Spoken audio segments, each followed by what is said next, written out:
My fellow Americans, Prime Minister Nakasone of Japan will be visiting me here at the White House next week.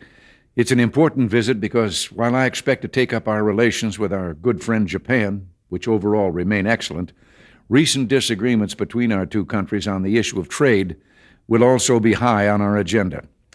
As perhaps you've heard, last week I placed new duties on some Japanese products in response to Japan's inability to enforce their trade agreement with us on electronic devices called semiconductors.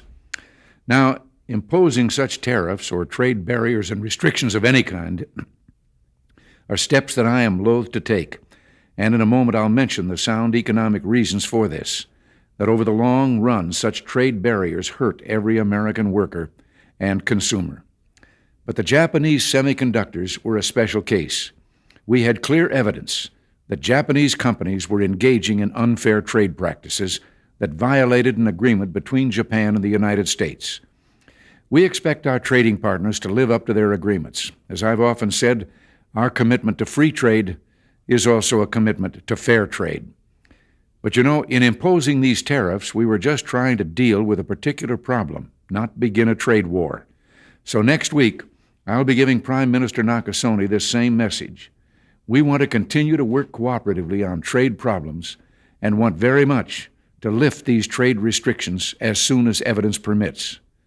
We want to do this because we feel both Japan and the United States have an obligation to promote the prosperity and economic development that only free trade can bring.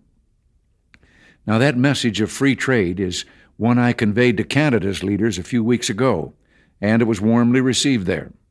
Indeed, throughout the world, there's a growing realization that the way to prosperity for all nations is rejecting protectionist legislation and promoting fair and free competition.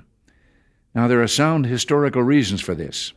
For those of us who lived through the Great Depression, the memory of the suffering it caused is deep and searing. And today, many economic analysts and historians argue that high tariff legislation passed back in that period, called the Smoot-Hawley Tariff, greatly deepened the Depression and prevented economic recovery. You see, at first, when someone says, let's impose tariffs on foreign imports, it looks like they're doing the patriotic thing by protecting American products and jobs.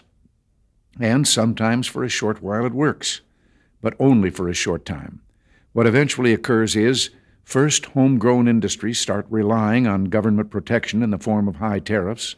They stop competing and stop making the innovative management and technological changes they need to succeed in world markets. And then, while all this is going on, something even worse occurs. High tariffs inevitably lead to retaliation by foreign countries and the triggering of fierce trade wars. The result is more and more tariffs, higher and higher trade barriers, and less competition. So soon, because of the prices made artificially high by tariffs that subsidize inefficiency and poor management, people stop buying. Then the worst happens. Markets shrink and collapse, businesses and industries shut down, and millions of people lose their jobs. The memory of all this occurring back in the 30s made me determined when I came to Washington to spare the American people the protectionist legislation that destroys prosperity. Now, it hasn't always been easy. There are those in the Congress, just as there were back in the 30s, who want to go for the quick political advantage, who risk America's prosperity for the sake of a short-term appeal to some special interest group, who forget that more than 5 million American jobs are directly tied to the foreign export business, and additional millions are tied to imports. Well, I've never forgotten those jobs, and on trade issues, by and large, we've done well. In certain select cases, like the Japanese semiconductors, we've taken steps to stop unfair practices against American products, but we've still maintained our basic long-term commitment to free trade and economic growth. So, with my meeting with Prime Minister Nakasone and the Venice Economic Summit coming up, it's terribly important not to restrict a president's options in such trade dealings with foreign governments. Unfortunately, some in the Congress are trying to do exactly that. I'll keep you informed on this dangerous legislation because it's just another form of protectionism, and I may need your help to stop it. Remember, America's jobs and growth are at stake. Until next week, thanks for listening and God bless you.